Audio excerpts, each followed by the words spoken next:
Bon, ben, salutations tout le monde. Donc, on est maintenant dans le 17e épisode de la deuxième saison du Match Ultime. Donc, pour l'invité du 17e épisode, on reçoit un nouveau chroniqueur, comme un peu style chroniqueur invité. C'est Christopher Nin. Donc, salut mon Christopher. Hey, hey! Ça va? Ça va bien, toi? Oui. Donc, commence par te présenter. Fait que, let's go. Fait que dans le fond, moi, c'est Christopher. Je suis un amateur de sport depuis très longtemps. Je suis plein de sports, par exemple, le hockey, le baseball et plein d'autres sports. Quand que John m'a offert l'offre de venir sur le plateau du match ultime, j'ai tout de suite accepté parce que je trouve que c'est une offre incroyable et que l'opportunité pour moi est ouverte de créer plein de nouveautés. Ah, effectivement, c'est vraiment le fun. Puis, quand c'était côté invité, j'avais pensé à toi un moment donné. Fait que c'est vraiment cool. Puis, bienvenue dans l'équipe. Fait que, Merci. Puis je tiens à dire merci aussi pour l'invitation. ah, ben, c'est good ça. Fait qu'on va commencer par la première question du côté Ah, du ben là, tu me match poses des ultime. questions. Tu me poses des Ouais, questions. ouais, Ah, ben on là. pose des questions. Ah, ben là. Connor McDavid est Ouais. blessé et rate 1 à 2 semaines. Qu'est-ce que tu penses de ça?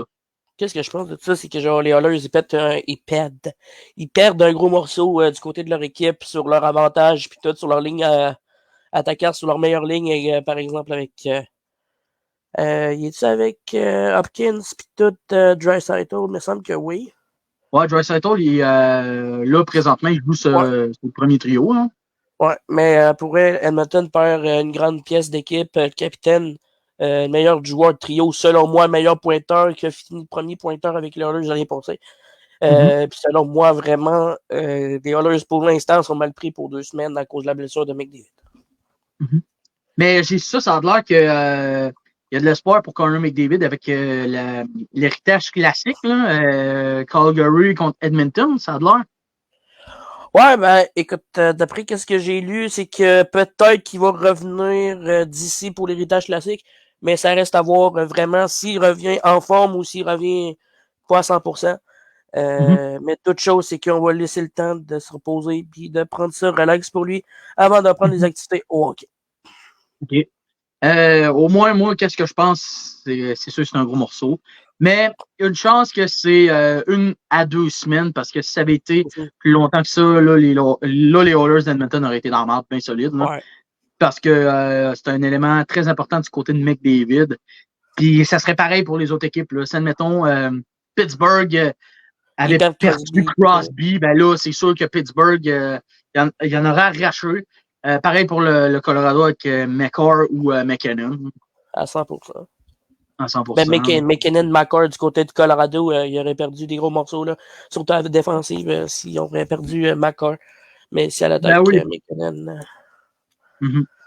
On va passer maintenant à la prochaine question. Thomas Plekanec a pris sa retraite.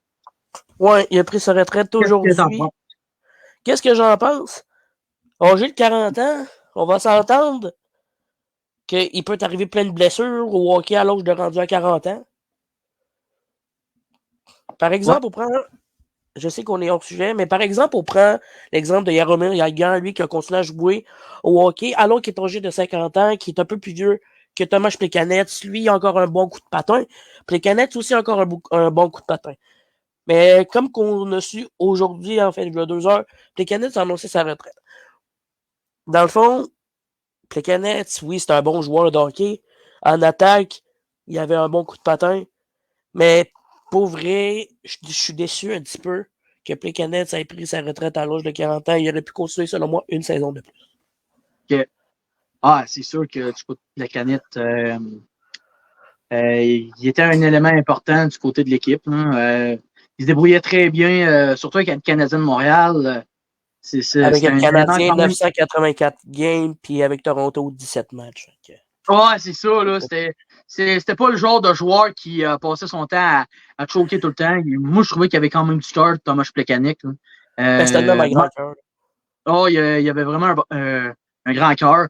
C'est sûr que c'était pas le meilleur joueur du Canadien, mais au moins, il était sur la glace. Puis il était pas mal meilleur que Pat Shirley qui se pognait le cul à Montréal dans le temps. Ouais. Il faisait un début au filet désert. Les canettes, il y avait bien plus de cœur que ça. Gallagher aussi, il y avait du cœur aussi, par exemple. Les canettes qui s'ouvraient des opportunités, mettons, pour aller tirer. Tandis que, Ben comme oui. je vais prendre ton exemple, Pacioretty, lui, c'était vraiment juste d'un filet désert. On se rappelle la fois que le Canadien a gagné 10-0 contre l'Avalanche du Colorado, justement, à Montréal. Pacioretty, 3 buts, si je me souviens. Ouais, ça se peut. En tout cas, peu importe, mais ils ont fait, en tout cas, d'un filet désert, tandis que Plekanec a réussi à faire quelques buts sans avoir eu de filet désert. Mais qu'est-ce que je trouve plate, c'est qu'il y a un homme au grand cœur comme Plekanec qui prend sa retraite. Oui, c'est sûr qu'il va rester peut-être dans le monde du hockey, mais en tant que joueur, je trouve ça dommage qu'il ait pris sa retraite. Ah, c'est sûr. C'est sûr qu'en même temps, avec les blessures, des fois, quand tu as des blessures, plus tu vieillis, plus ça fait mal plus longtemps. Puis peut-être avec ça. Puis tu as plus de chances de te blesser. Là. Ouais, c'est ça. Là. Tu sais, lui, il a guerre, là, on va s'entendre, là, c'est un homme de guerre, c'est un guerrier. Là. Tu sais, rendu à 54 ans, 55, en tout cas, peu importe. Tu sais, c'est un homme qui est fait fort à la glace, comme Plekanec. Mais ouais, c'est sûr. Je respecte son choix de prendre sa retraite. Là. Ah ouais, c'est sûr. J'ai maintenant une autre question. Est-ce que tu penses que Jaromir Jagr va battre le record de Gordie Howe avec l'âge? Est-ce que Jagr va battre le record? Pour être honnête, j'ai 2 versions. Okay. Je vais y aller avec la première. Moi, je pense que oui, qu'il va battre parce que oui, il est capable de faire plus puis de produire plus selon son âge, mais si, admettons, il y a plus de blessures ou tout, c'est ce qui m'amène à mon deuxième point, à mon côté peut-être négatif, que peut-être qu'il ne battra pas son record au niveau d'âge le plus âgé de la Ligue. Mais s'il continue à jouer et qu'il ne se blesse pas, oui, peut-être qu'il peut continuer, qu'il va peut-être battre le record. Mais s'il se blesse en cours de route, que c'est grave et qu'il prend sa retraite, je ne penserais pas qu'il va battre le record. OK. Moi, honnêtement, je pense du même avis que toi. Si Jagr reste en santé, selon moi, il va battre le record de Gordie Howe. Sinon, s'il est blessé, je penserais pas. Ouais. Ouais, c'est sûr. On va passer maintenant à la prochaine question. Dans les équipes de hockey, je l'avais posé dans le dernier épisode. Quelle équipe qui te surprend et quelle équipe qui te déçoit cette année? L'équipe qui me surprend, là, je vais être honnête avec toi, là. Les Golden Knights. Tu sais, ils ont remporté la Coupe Stanley l'année passée. Ils ont prouvé qu'ils pourraient la gagner. Puis qui prouvent que c'est l'équipe à battre. Tu sais, en 6 victoires que j'ai regardé il y a 2 jours, 6 victoires de suite. D'accord? Moi, Ils sont maintenant rendus à 7. À 7 victoires. C'est exactement ça qui me dit que Vegas, peut-être, qui me surprend dans le début de saison. Mais une équipe que je trouve qui me déçoit cette année, Canadien. Okay. Oui, ils ont des bons pointeurs de Montréal, mais c'est juste qu'ils ne créent pas d'assez d'opportunités. Puis, regarde, on prend la saison passée pour le Canadien. Leur début de saison, ça a été un peu mieux. Ça a fait comme une montagne russe, disons. Ouais, c'est sûr. Mais cette année, ça descend d'un slide, puis ça remonte un petit peu. Puis... OK, ouais. Moi, l'équipe qui me surprend, honnêtement, c'est les Flyers de Philadelphie. J'en ai 2. Les Flyers et les Browns. C'est sûr que les Flyers, ils ont quand même connu un bon début de saison avec John Tortorella. Je me demande s'ils vont avoir encore un autre une bonne passe. Parce que les Flyers de Philadelphie, je m'en rappelle très bien, l'année passée. Ouais, ils avaient fait un départ canon, bien solide. Puis après ça, là, ils ont baissé puis ils ont fini dans les bas-fonds. Les Browns de Boston, Pourquoi? Parce que les Browns de Boston ont perdu beaucoup de centres, ils ont perdu beaucoup d'éléments, puis cette équipe-là sont encore bons. Ils ont un excellent centre en Mathieu Poitras. Excuse, on avait une petite insertion, un petit... OK. Continue, je t'écoute. Ouais, c'est ça. Il y avait ils ont un meilleur pointeur en Mathieu Poitras qui a été très surprenant. Excellent jeune. Un choix de deuxième ronde en 2022 des Browns de Boston. Puis, sincèrement, là, je pense que, selon moi, Boston a encore du cœur au ventre du côté de cette organisation-là. Fait que c'est ça. L'équipe qui me déçoit, présentement, bon, les Oilers d'Edmonton. Les Oilers d'Edmonton, moi, je pensais que les Oilers auraient été plus forts. Je pensais que ça en aurait sorti plus fort, cette équipe-là. Mais finalement, en seulement 7 matchs, ils ont 1 victoire, 5 défaites, 1 défaite en prolongation. Moi, honnêtement, je trouve que Edmonton, ils sont décevants, mais je sens qu'ils vont rebondir, cette équipe-là. Parce que moi, Non, vas-y. Okay. Parce que moi, je sais que je me rappelle très bien, en saison 2015-2016, Canadiens de Montréal ont fait tout un départ canon avec 9 victoires consécutives. C'est vrai aussi que ça n'a pas aidé avec Carey Price avec sa blessure. Mais après la saison 2015-2016, les Canadiens de Montréal ont genre fini 13e dans l'Est. Puis tu checkes les Ducks d'Anaheim qui ont fait un départ très mauvais dans la saison 2015-2016. Hein? Puis qui ont fini en canon. Ouais, puis ils ont fini en canon parce qu'ils ont genre fini premier dans la division Pacifique. Puis cette équipe-là, moi, je me rappelle très bien, les Ducks d'Anaheim, ils ont connu un mauvais mois d'octobre. Ils ont connu un mois d'octobre avec une seule victoire. Le reste était toutes des défaites. Je suis d'accord. Ouais. Fait que on ne sait pas encore. La saison est jeune encore. Elle vient de commencer, puis c'est un début de saison, mais. Exactement. On verra c'est quoi que ça va être. Mais watch out quand McDavid va revenir avec l'organisation Edmonton, peut-être que ça va monter un petit peu. Oh! Excuse-moi, je suis en train de manger. On s'excuse, guys. On l'a parti de la nouvelle que je t'ai dit tantôt ou on parle de ça là, dans le prochain épisode? On peut en parler, go. À propos des deux... Ouais. Avant de poser les questions, guys, côté podcast, le match ultime est en route vers le championnat, c'est ça, hein? Vers le championnat. OK. Ils vont s'associer côté podcast, donc félicitations. C'est vraiment hot.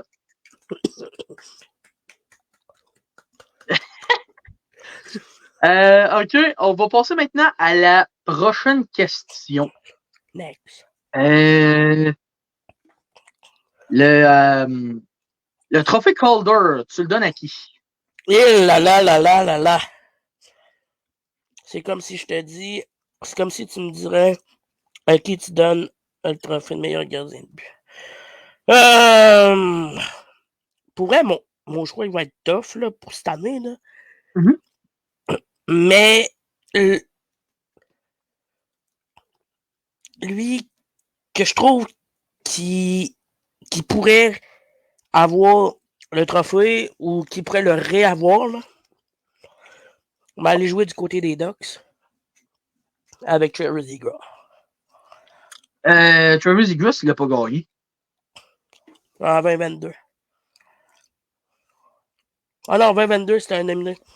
Mais il pourrait redevenir nominé selon moi, mais ça reste à voir pour le moment pour ma décision, mais j'y vais avec un certain Trevor Zegras. Okay.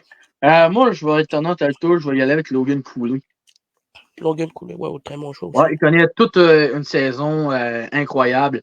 C'est encore mieux que Connor Bedard. Même si Connor Bedard connaît un excellent début de saison, c'est possible qu'il gagne le Calder, mais mon petit coup de cœur, j'y vais avec Logan Cooley. Logan Cooley. Ouais, en plus, un bon début de saison pour lui de son côté là, aussi. Là. ah ouais, c'est sûr.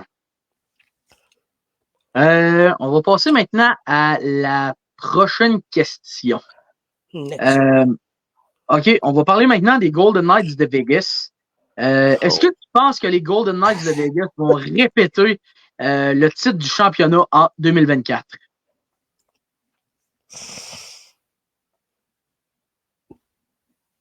Selon moi, je vais être franc avec toi, ils ont 50% de chance de refaire l'exploit, mais je ne penserais pas. Okay. Moi, je vais y aller avec un non. Ah, qu'est-ce qui m'amène à dire ça, là? Oui, l'année passée, ils ont eu une bonne attaque avec tout le monde, Schmidt, avec Marchessault, avec Carlson, avec ci, avec ça, avec Fleury d'un but, puis tout, puis ci, puis ça. T'es rendu Thompson puis Hill. Thompson puis Hill, excuse. L'année passée, c'était-tu Fleury? Oui. Fleury, il était contre le Canadien en 2021. C'est exactement ça. Je me retrompe complètement des goalers. Excusez-moi. Mais ils ont eu une équipe l'année passée, une équipe de feu que je pourrais me permettre de dire. Puis cette année, je pense que le directeur général puis le coach en chef à Vegas, ils ont brossé les cartes un petit peu.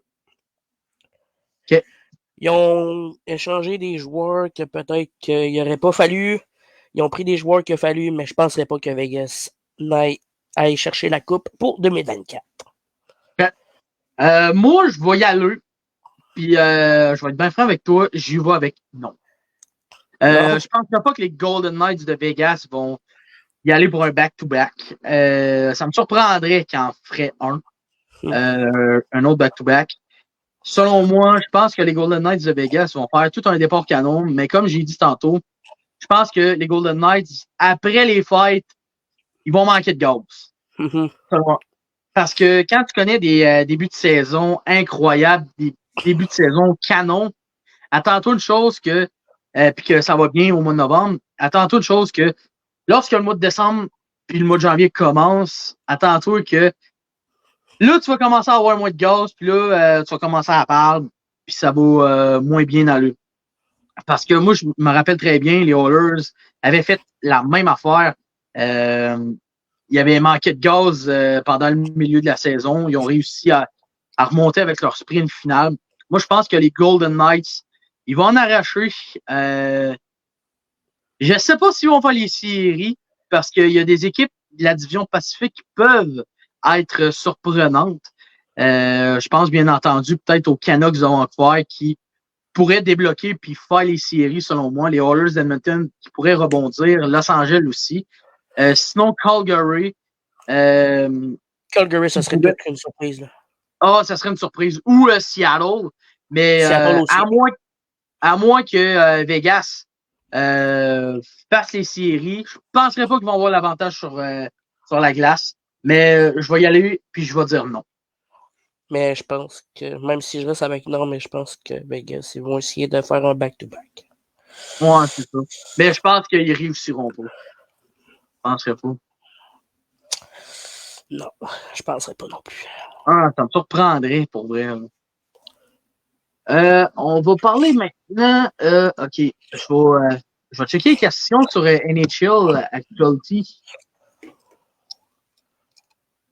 OK.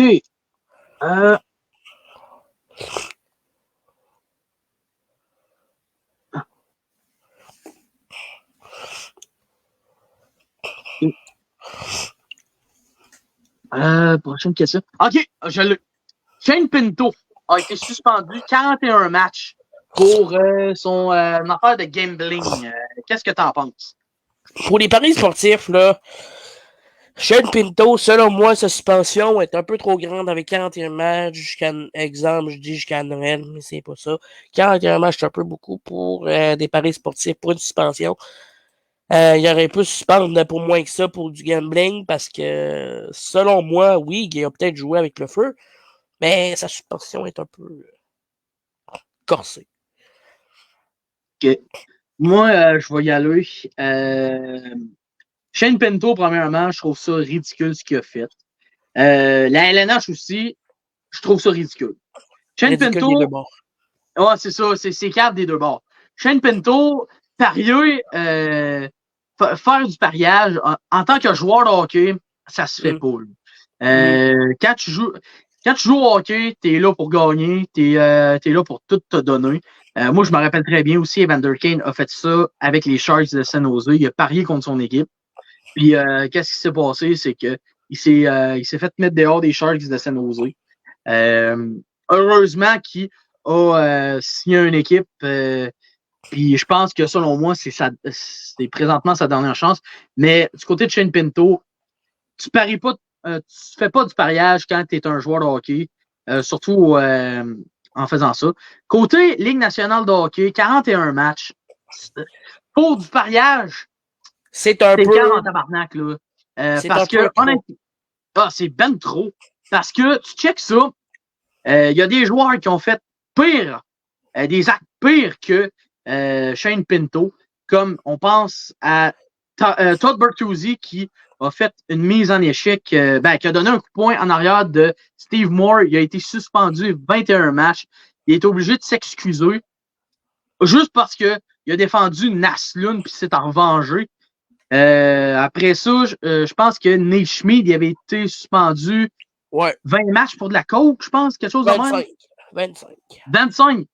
Ben, entre 20 et 25, là. Mm-hmm. En tout cas, une vingtaine de matchs qui étaient suspendus. Oh, ouais, Kuznetsov aussi, pour de la coke, qui a été suspendu aussi. Kuznetsov, là. Kuznetsov, c'est Kuznetsov, hein. Qu'est-ce que c'est?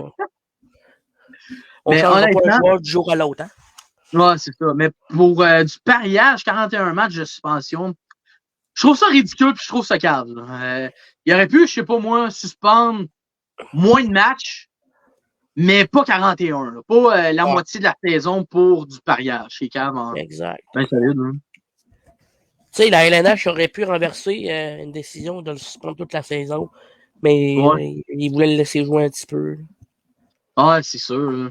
Ah, mais des fois, la LNH, les suspensions de la LNH, des fois, c'est cave, des fois. Là.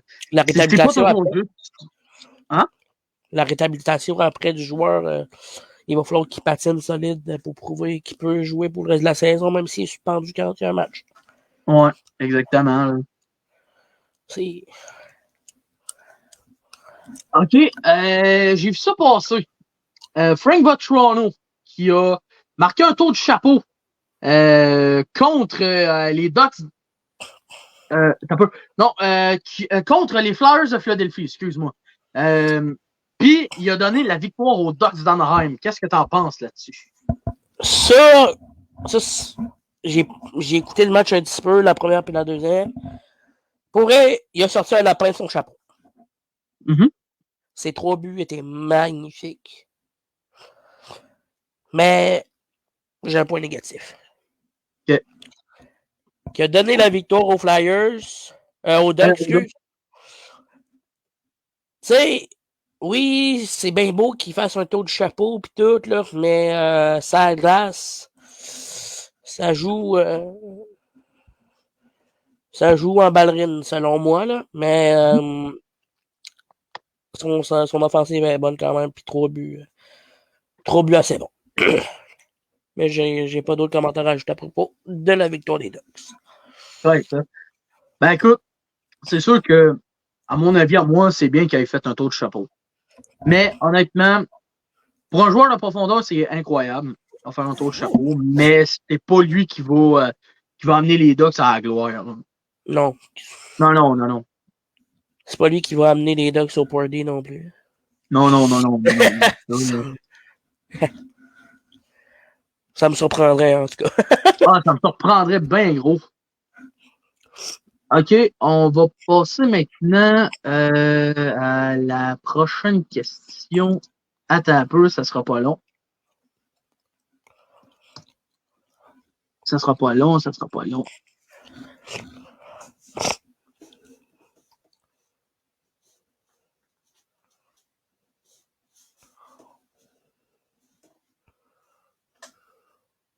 OK, Thomas Chabot, qui est maintenant sur la liste des blessés. Qu'est-ce que tu penses de ça?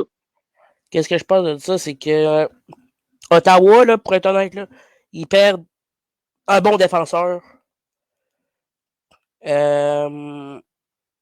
Puis, tu sais, Chabot, selon moi, il y en a peut-être qui vont me contredire, Chabot est une des clés de la défensive à Ottawa, justement. Pourquoi que l'équipe est dans cette position-là?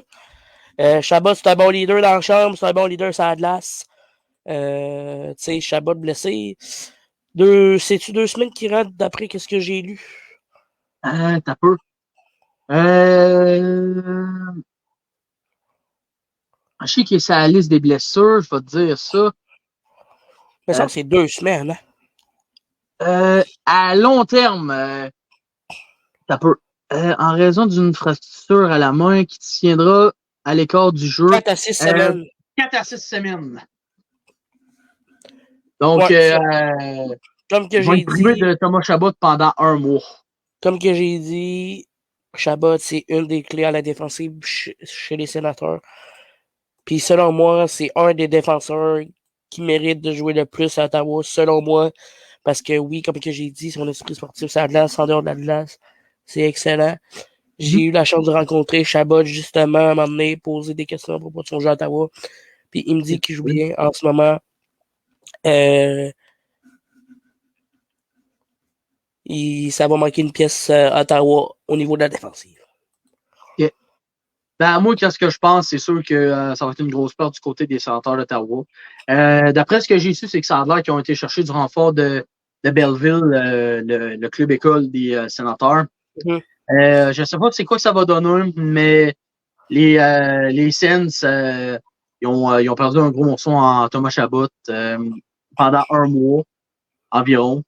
Fait que c'est ça que je pense. C'est sûr qu'avec Jakob Chychrun, il est bon, c'est un bon défenseur droitier.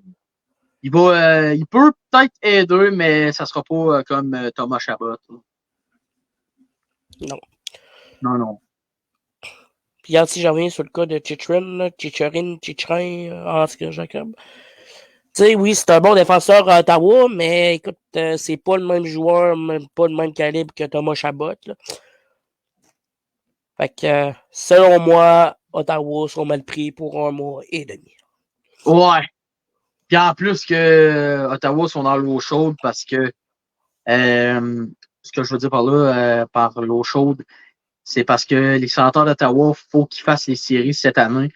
S'ils ne font pas, je pense que ça va être panic button parce que ouais, c'est ça, parce qu'il va y avoir beaucoup de joueurs qui vont demander à être échangés. Ça fait, je pense, 5 ans qu'ils sont en reconstruction. Depuis 2018, ils sont en reconstruction. Depuis que Carlson est parti? Ouais, il me semble que c'est ça. En tout cas, depuis qu'ils ont échangé Carlson, c'est nausée. Ouais, c'est ça. Puis là, tu vois que les Sénateurs d'Ottawa, ils ont quand même fait des bonnes acquisitions. Ils ont été chercher des excellents éléments, excellents leadership, surtout en Tim Stutzel, Brady Tkachuk. Là, c'est le temps que les Sénateurs d'Ottawa poussent un peu plus haut et fassent un retour en série. Là, ce que je veux dire par là, c'est que les joueurs ils ont évolué. Les jeunes ils ont genre évolué. Parce que tu vois que les Sénateurs d'Ottawa, ils ont quand même des bons jeunes, des bons espoirs. La seule chose qu'il faut qu'ils fassent, c'est qu'ils fassent les séries. Surtout, ça va être très difficile dans une division très forte du côté de la division Atlantique parce que tu vois que Boston, c'est une équipe qui a encore du cœur. Toronto, ça a débloqué. Buffalo, ça peut être très surprenant. Buffalo, ça peut débloquer d'ici quelques temps. Ouais, c'est ça peut débloquer cette année. Tampa Bay, surtout avec Vasilevski, qui pourrait peut-être après son retour. Mais Ottawa, ça va être difficile. Fait que c'est pour ça que je dis ça, que faut pas qu'Ottawa ait des blessures. Faut que l'équipe reste en santé, surtout pour une équipe qui sont une division très forte. Ouais, reconstruction depuis 5 ans. Ouais. À cette heure, c'est le temps qu'il faut qu'ils s'y débloquent. Hein. Qui se bottent les patins. Ouais. Se bottent les patins. OK. Présentement, le meilleur pointeur de la Ligue est présentement Jack Hughes. Qu'est-ce que tu penses de ça? Qu'est-ce que je pense, c'est que Hughes, first of all, je vais parler un petit bout en anglais, là. Avec son... comment que je peux dire ça en français? Son play, là, son niveau de jeu. Son niveau de jeu, selon moi, tu sais, il joue bien. Il joue bien. Il fait des passes, il joue correctement. Mais pour vrai, Jack Hughes, meilleur pointeur en ce moment. Mm-hmm. Comme que je t'ai dit tantôt, comme ici. Ben, j'ai ses stats à côté.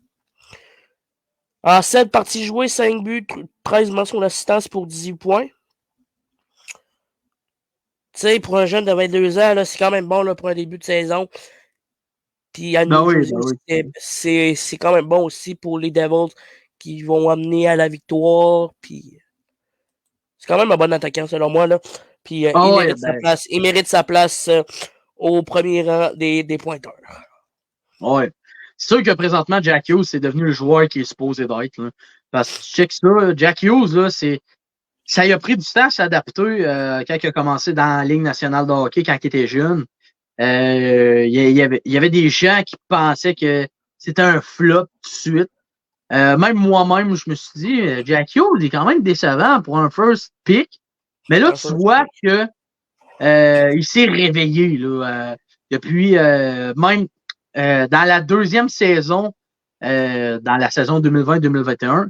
Je me suis dit, Jack Hughes, il est quand même pas pire pour du côté de ce joueur-là. Il est quand même offensif. Même si les Devils, ça va plus ou moins bien et sont pas bons, Jack Hughes est quand même bon. Puis tu vois que chaque année, il commençait à se développer, il évoluait de plus en plus. Puis depuis ce temps-là, Jack Hughes, c'est devenu le joueur qui est supposé être selon exactement. C'est devenu le joueur qui était supposé être selon les analystes sportifs. Tu sais, regarde, il a été repêché first pick en 2019, OK? Ouais. Je peux comprendre qu'il ait 17 ans. 17 ans, on parle d'un exemple, Connor Bedard, il a quoi, 16? Il a 18. Il a 18? Ouais. Tu sais, c'est pareil pour Bedard. Meilleur, il a repêché premier cette année. Mm-hmm. Puis que je compare à Jack Hughes, repêché en 2019 pour le first pick, c'est complètement le contraire. Aujourd'hui, Hughes, il a réussi à développer. Âgé de 22 ans aujourd'hui, on regarde aujourd'hui, meilleur pointeur de la Ligue cette année. Exactement, là. Watch out Bedard, dans pas long, il va faire comme du Jack Hughes en pas long. Oh ouais. Ben, Connor Bedard, c'est le prochain joueur générationnel, là. Tu sais, au début, là, 2019, 2020, 2021, on disait que Jack Hughes était un peu overrated à cause de son niveau de jeu puis qu'il était pick en first. Regarde, aujourd'hui, il a prouvé qu'il est plus overrated par les journalistes puis que les journalistes vont décrire en un mot Jack Hughes, joueur étoile. Exactement. On va passer maintenant à la prochaine question. Alexis Lafrenière, je sais qu'il avait connu des saisons décevantes. Est-ce que tu qualifies Alexis Lafrenière comme un flop ou t'attends encore une autre saison pour savoir si c'est un flop? Moi, pour honnête, cette année, pour cette saison, on lui laisserait une autre chance, mais ça serait sa dernière chance, justement, pour prouver que ce n'est pas un flop du côté des Rangers. Mais si on lui donne pas une dernière chance, puis que c'est cette année, malheureusement, il va être considéré comme un flop. Mais de mon côté, je vais y aller direct. J'y laisserai une autre année. Fait que cette année, j'y laisse cette année pour savoir si c'est un flop ou pas. Okay. Ben moi, j'ai deux versions. La première version, moi, je le qualifie comme un flop. Dans le oui. Moi, selon moi, je compare Alexis Lafrenière à Alexandre Daigle. Parce que moi, je me rappelle très bien, Alexandre Daigle, dans les juniors, a pété des matchs offensifs. Il était incroyable offensivement dans les juniors. Aussitôt qu'il est arrivé dans la Ligue nationale de hockey, Alexandre Daigle, il était très décevant. Il n'a pas il n'a pas devenu le joueur qui répondait aux attentes. Puis tu vois que Daigle a été un flop. Il a fait plusieurs équipes. Puis C'est ça, là. Je pense, selon moi, Alexis Lafrenière, ça va devenir un Alexandre Daigle, selon moi. Mais je pense que Alexis Lafrenière, s'il fait une excellente saison, si les Rangers lui donnent une chance, puis que il fait des meilleures saisons offensives, possible qu'il peut être pas pire. Mais je penserais pas que ça sera. Je penserais pas que ça serait lui le vrai choix numéro 1 2020. Là. Non. Puis je penserais pas, comme on l'a vu cette saison, à début de saison, c'était la saison passée. Il a connu une mauvaise début de saison. Il était sur le premier trio, il est descendu au troisième, il est redescendu, il est remonté sur le troisième trio, il est rendu sur le troisième trio. Mais là, ça reste à lui de voir s'il peut prouver qu'il peut monter le trio, être sur le deuxième trio ou de rester sur le troisième, mais pas de redescendre sur le quatrième. Oh ouais. Mais je sais que j'avais su ça a l'air que Lafrenière, je sais pas si c'était vrai, ben j'en avais entendu parler que quand il jouait avec les Océaniques de Rimouski, ça a l'air que sa glace, il n'y avait pas une bonne attitude, ça a l'air. Je sais pas si c'est vrai. Hein? Ça, pour être honnête, je penserais pas, mais je l'ai vu jouer quelques matchs contre les Remparts de Québec, justement, quand l'Océanique était en visite à Québec. Ça glace, il jouait moyennement, mais écoute, c'était quand même un bon joueur pour l'Océanique, mais je ne penserais pas qu'il soit négatif du côté de l'Océanique. Là. C'était quand même une bonne pièce pour l'Océanique.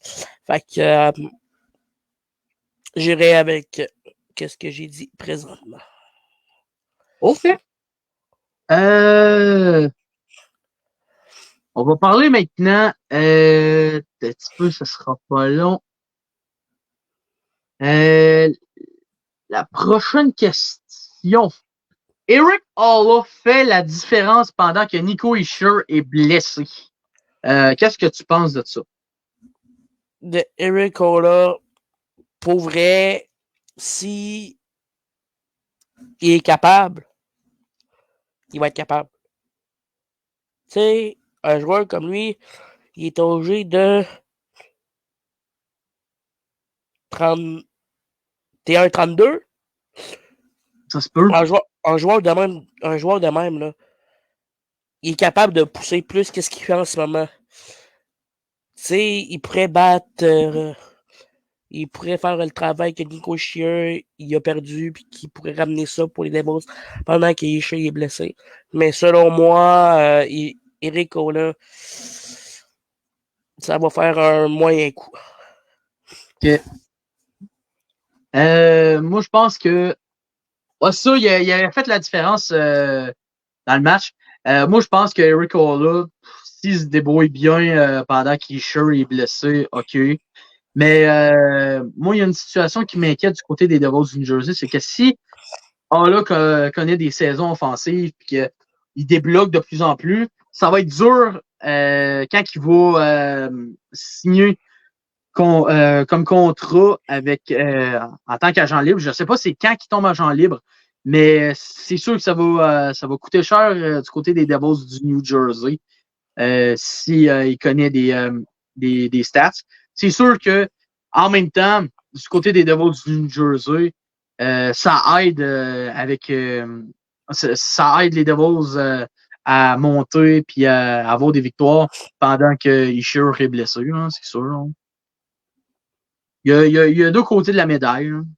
Ouais, il y a deux côtés, puis selon moi, s'il prend pas le côté, il pourrait faire la différence, mais s'il prend pas du bon côté, ouais, c'est sûr. Il fera pas la différence, pas une différence. Yeah. Parce que je sais pas comment dire ça. Comme que j'ai dit, s'il se force pas, il fera pas toute la différence à New Jersey, mais s'il fait la différence pendant qu'il est pas là, on va s'entendre là-dessus qu'il est capable. Yes. On va passer maintenant à la prochaine question. Je sais que c'est tôt, côté saison régulière. Quelle équipe que tu penses qui, l'année passée, n'avait pas fait les séries, vont les faire en 2024? Et quelle équipe tu penses qui n'avait pas fait les séries qui avait fait les séries l'année passée et qui ne les feront pas? L'année passée, le Wild du Minnesota, les ont-ils fait? Oui, ils ont fait. Okay. Non, je n'irai pas avec ça. Ils avaient perdu contre les Stars en 6 en première ronde. Ouais. Oh. C'était-tu contre les Stars? Oui. Ouais, c'est contre les Stars. Je sais qu'il y en a qui vont m'aller présentement, là. Mais les Coyotes, ça serait quelque chose, peut-être, je dis selon, là, ils pourraient faire les séries, mais ça n'arrivera pas. OK. Ça serait à date où Pittsburgh pourrait revenir faire les séries.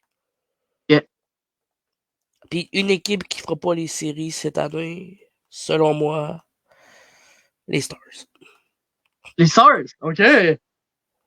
OK!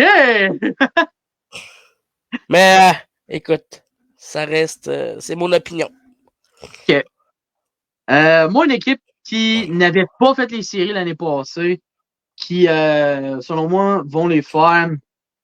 Moi, je vais être honnête avec toi. Je vais y aller avec les Canucks de Vancouver.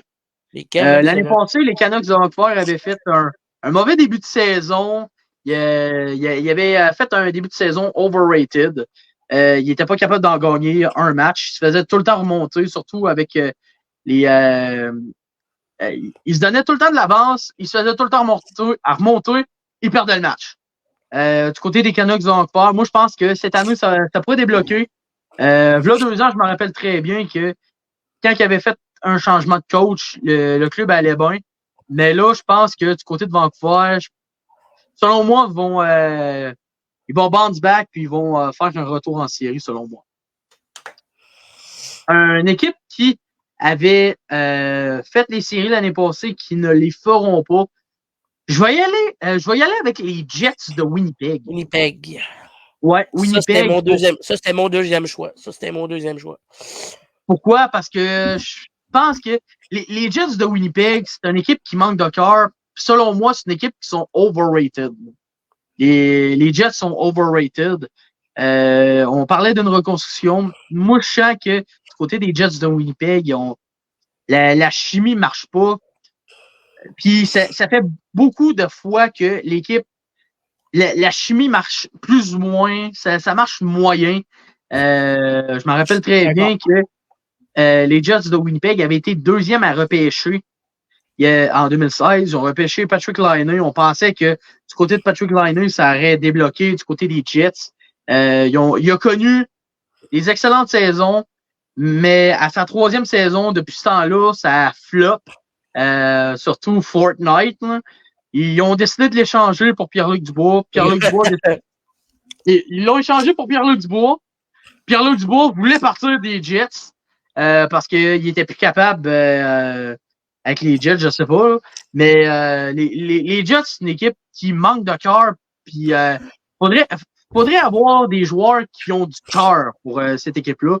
Mais selon moi, je pense que les Jets, c'est les saisons, c'est comme des montagnes russes. Moi, les Jets, ça aurait été mon deuxième choix là, après les Stars, là, mais les Stars ont des chances. Mais Winnipeg, comme que tu dis, ça sera difficile. Mais il est un peu trop tôt pour savoir quelle équipe va faire ce qu'il va faire ça. Là. C'est le début de saison. Là. Après quelques matchs en début de saison, c'est peut-être là qu'on va le savoir vraiment de qu'est-ce qu'on en pense. Exactement. Prochaine question. La Coupe Stanley. Tu la donnes. Je la donne à qui? Non, tu la donnes à qui? Mais on va faire une autre question avant. Quelle finale la Coupe Stanley tu vois cette année en 2024? Et la Coupe, tu la donnes à qui?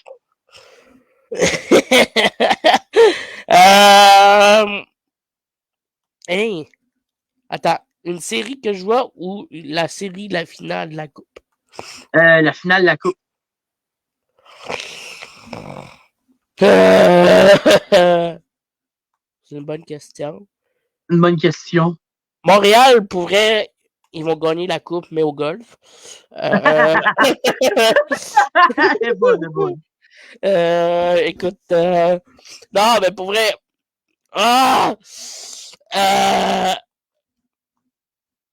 je vois Vegas en finale encore une fois. OK. Mais ils ne gagneront pas la coupe. Correct, ça. Imagine, on a la finale pourrait. Ah! Là, tu viens me jouer un petit peu là-dessus. Là. L'équipe dans l'Est, là, selon moi, qui pourrait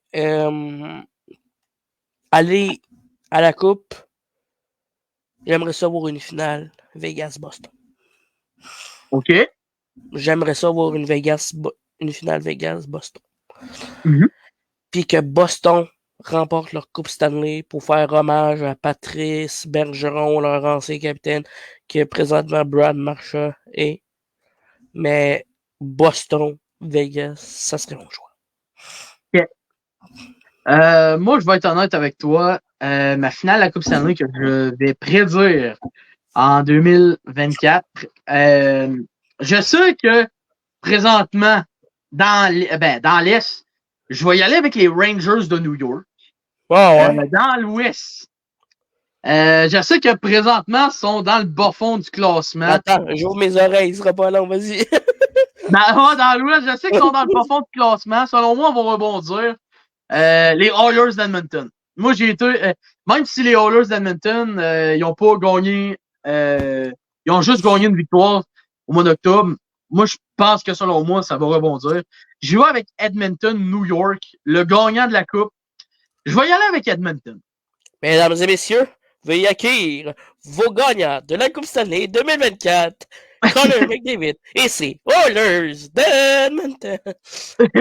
Ben, honnêtement, ce serait le fun, par exemple. Ouais, ça serait. Voir une équipe qui en arrachait dans le début de la saison, puis là, tu vois qu'ils gagnent la Coupe. Là. Regarde, pareil pour New York. Là. Mm-hmm. Mais moi, je reste peut-être avec mon choix. Ouais. Ben, Mathieu Poitras du côté de Boston. Là. Mathieu Poitras du côté de Boston. Là. Oh, il est fort. Un jeune USA man. Là. Ben oui. Ben, je vais être honnête avec toi. Là. Veux-tu que je te dise quoi? L'Avalanche Colorado, là, en 2022, là, ils n'ont pas connu un bon début de saison. Là. Non, mais ils ont réussi par contre. Ah, c'est ça. Ouais, c'est sûr que là, ils ont fini deuxième. Mais c'était pas yable leur début de saison, là, Colorado. Là. Je sais que je pense après le mois d'octobre, quand le mois de novembre commençait, il avait genre fini 27-28e. 27e. Ouais, 27e, ouais, c'est ça, 27e. Puis tu checkes les Blues à Saint-Louis en 2019, janvier 2019. Ils ont fini dernier. Dernier, puis après ça. Dernier, puis ils ont remonté, puis ils ont gagné la coupe. Mais je reste avec mon choix. Ah ouais, c'est sûr. Mais Vegas ne sera pas un back-à-back. Non. Non. Mais j'aime ton idée.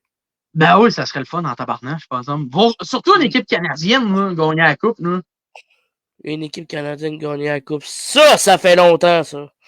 Oh, la dernière équipe, c'était en 93. Je sais même pas encore au monde, la dernière équipe canadienne qu'on gagne.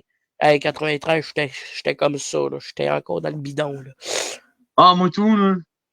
Moi, l'équipe qui a gagné la coupe quand j'étais au monde, c'était les Red Wings de Détroit, puis qui avaient fait un back-to-back. Moi, c'était quand que je suis né, l'équipe qui a gagné la coupe, si je me souviens, c'est les Hurricanes de la Caroline. Ah, en 2006? Bingo. Ouais. Ah, ok, t'es né en 2006. C'est ça. C'est les Hurricanes, c'est ça. Ok, ouais. Fait que j'ai commencé à m'intéresser au sport, j'avais 10 ans. Là. Ah ouais. Moi, ça a venu plus tard, par exemple. C'est encore aujourd'hui, je suis encore un amateur. Là. Ah ouais. OK. Une petite question côté LHJMQ. Oh! Jordan Dumais. Pas Dupé. Dumais. Les Cataford font vivre un cauchemar aux Islanders de Charlottetown. Qu'est-ce que t'en penses là-dessus? Les Mooseheads, là. Ouais, c'est des Mooseheads d'Halifax. Les Mooseheads, là. Les fameux Mooseheads, là. Ils ont perdu contre Québec l'année passée, hein? Ouais, il me semble qu'ils n'avaient pas, ils avaient pas perdu en 4. Non. En 5. Non, en 6. 5 ou 6. En tout cas. Tu sais, ils ont perdu contre Québec l'année passée, hein? Ouais. Je pense que c'était en finale, je pense. En finale, exactement. Parce que Québec, ils ont balayé leurs 3 premières séries, là. Ouais. Mais, tu sais, ils ont perdu contre Québec l'année passée, puis je pense que cette année, ils veulent prouver qu'ils peuvent peut-être réussir à gagner. Mais Dumais, pour eux, puis Crawford, du côté d'Halifax, c'est des hommes à suivre, c'est des hommes à faire attention parce que sur la glace, ils peuvent créer des points. Correct, ça. Ben, moi, honnêtement, moi, je pense que les Mousses d'Halifax, ça pourrait être une équipe très intéressante. Selon moi, ouais. Puis, je pense que Jordan Dumais, ça peut être un espoir très intéressant du côté des Blue Jackets de Columbus parce que, selon moi, c'est un défenseur, je pense, c'est ça? Oui. Attends, je te dis ça. Je pense que c'est un défenseur. Je te dis ça tout de suite, j'ai le pamphlet des remparts à côté. Yeah. Parce que je sais qu'il avait été repêché par Columbus, je m'en rappelle. Un espoir des Blue Jackets, dans le fond. C'est un attaquant. OK, c'est un attaquant. Ah, OK. À l'aile, droite. Ah, c'est sûr, là. Puis il peut être très. Ça peut être un joueur très intéressant. Jordan Dubé, OK, il est né en 2004. 19 ans. Ah ouais, ça peut être un espoir du côté des Blue Jackets de Columbus. Puis Columbus, là, ça peut être une équipe à surveiller à l'avenir, là. Columbus, là, à l'avenir, là, avec tous les ajouts, là, du même à la Testa, tout comme ça, là, des anciens joueurs de la Q, là, ça pourrait jouer fort des cartes. Exactement, là. Ils vont toc Uno dans quelques années. Effectivement. OK. J'ai une petite question à te poser. Parlant des équipes qui pourraient être intéressantes à venir, dans les années à venir, là. Quelle équipe qui tu penses qui pourrait avoir une excellente avenir dans les prochaines années à venir? Je te dirais que ça dépend. Là. Okay. Ça dépend de leur niveau de jeu, puis ça dépend aussi quelle offensive et défensive qu'ils ont. Par exemple, au prend celle du Canadien présentement, ils sont capables de se débrouiller, ils sont capables, c'est des gars qui sont capables, OK? Puis t'as plein d'autres équipes aussi qui sont capables d'aller chercher le top. Mais la question que je me pose, est-ce que Montréal sont capables d'aller chercher plus et plus et plus et plus et plus encore? D'après mes analysations, Montréal, selon moi, ce n'est pas une équipe qui va me surprendre plus tard. Mais l'équipe que je vais te dire, et je sais que peut-être tu vas me contredire, les Sharks de Saint-Louis. OK. Les Sharks. OK. Parce que, tu sais, ils ont échangé Burns en Caroline. Ils sont allés chercher du clair des Panthers. We want Florida. Ouais. We want Florida, ça c'est quelque chose qu'on n'embarquera pas là-dedans pour tout de suite. Je sais qu'il y a Philippe Zadina aussi qui ont fait en acquisition.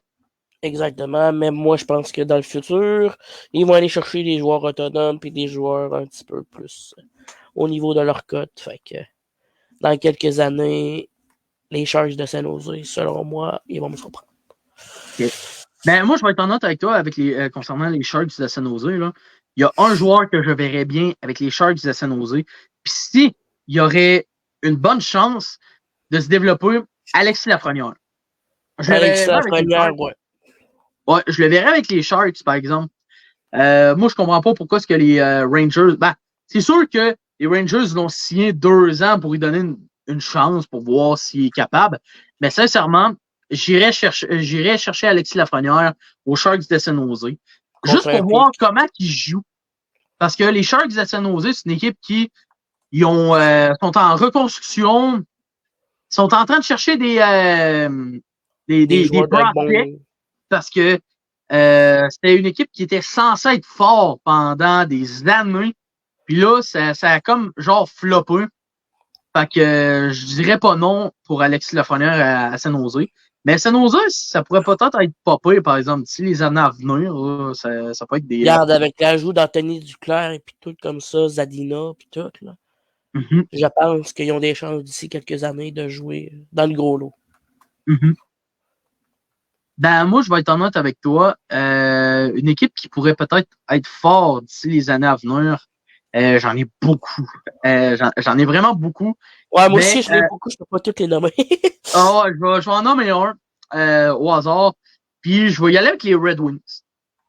Oh, ça joue fort, ça. Ouais, parce que les Red Wings de Détroit, ça peut être une équipe qui pourrait être très surprenante. Ça peut débloquer. Ils ont des excellents jeunes, là, surtout en Simon Edvinsson. Dylan Larkin, excellent leader. Moritz Seider aussi, un excellent défenseur qui a gagné le Calder. Lucas Raymond, qui là, c'est sûr que c'est tranquille un peu, mais s'il débloque du côté des Red Wings, ça pourrait être intéressant.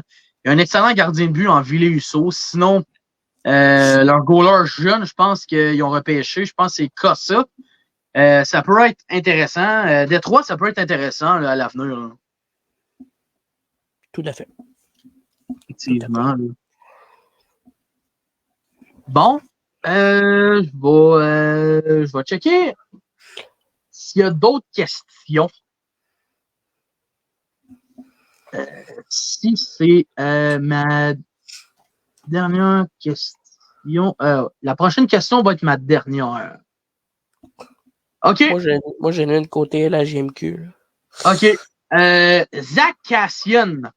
Décide de prendre sa retraite. Ouais. Qu'est-ce que tu en penses de ça? Qu'est-ce que j'en pense là-dedans? Pour vrai, là, Zach Kassian, là, oui, c'est un bon joueur, mais c'est un bon joueur aussi niveau dropper les gants, puis tout ça, chercher un autre joueur. Mais Zach Kassian qui part à la retraite, pour moi, il a joué avec Montréal, avec plein d'équipes. Il y avait du potentiel encore, mais malheureusement, à cause des nombreuses blessures qu'il y a eu, puis ci, puis ça, mettre fin à sa carrière, selon moi, pour lui, c'était une bonne décision. OK. Moi, c'est sûr que du côté de Zach Kassian, c'est un excellent élément. C'est sûr qu'en même temps, c'est un joueur physique. Il est capable de dropper les gants.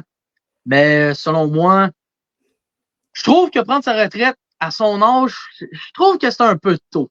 C'est sûr qu'il a connu des blessures, mais sincèrement, je l'aurais plus gardé pour, admettons, il y a une équipe qui a besoin d'un goon pour brasser l'équipe ou Les défendre cartes. son équipe. Ouais, c'est ça, brasser les cartes. Admettons, ils n'ont pas de goon du côté de l'organisation du côté d'une organisation, du côté de Cassian. Mais sinon, c'est sûr que Cassian, il l'a pas eu facile dans sa vie passée. Surtout qu'il y a eu beaucoup de problèmes de drogue du côté de ce joueur-là. À Montréal, il y avait ouais, c'est ça. Il a pas été chanceux. Il y a eu beaucoup de problèmes du côté de ce joueur-là.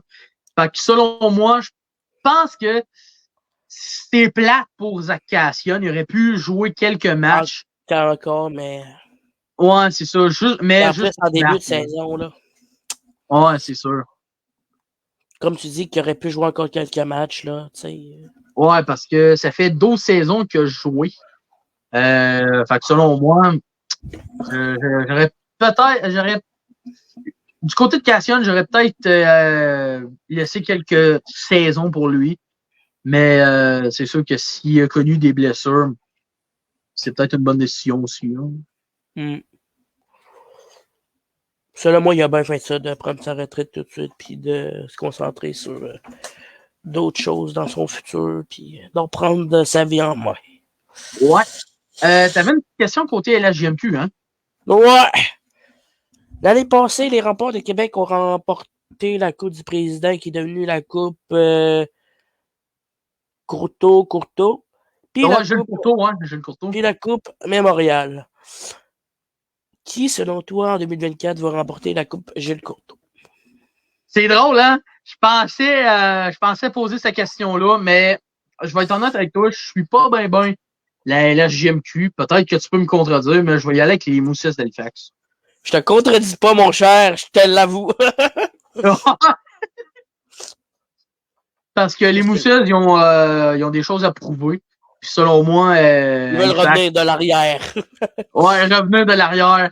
Puis selon moi, je pense qu'ils pourraient remporter ça. Là. Les remports de Québec veilleux, 400e victoire en carrière. Encore un coach jeune, disons. Ah ouais. Ben moi, je sais que je me rappelle le trophée du président dans le temps. Ouais. Avant que c'était le trophée Jules Courteau, je me rappelle, je l'ai déjà vu quand Xavier Bourgault il a monté à Lillet. Moi, je reste presque proche de là.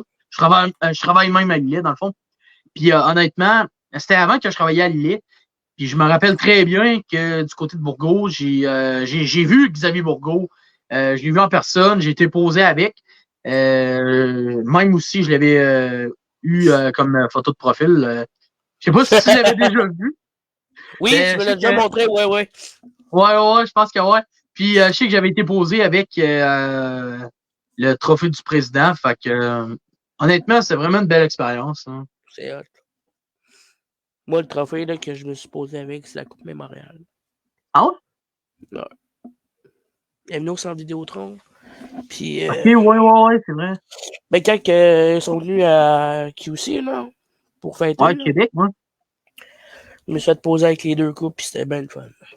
Ouais, ça a déjà arrivé, je pense qu'il y en avait qui avaient été posé avec ça, je pense, ça se peut. Ouais. Même au Stade Canac, là. Ouais, ça se peut. Bon, ben, j'ai fait le tour des questions. Ceci conclut la fin du 17e épisode. Merci, Christopher, d'avoir venu, man. Ça fait plaisir. Fait que c'était vraiment quand même intéressant pour ce 17e épisode. Dommage qu'on n'a pas eu des co-animateurs, ben, disons, chroniqueurs, mais tu vas être dans notre équipe de chroniqueurs. Ça va être vraiment hot. Bienvenue dans l'équipe en plus.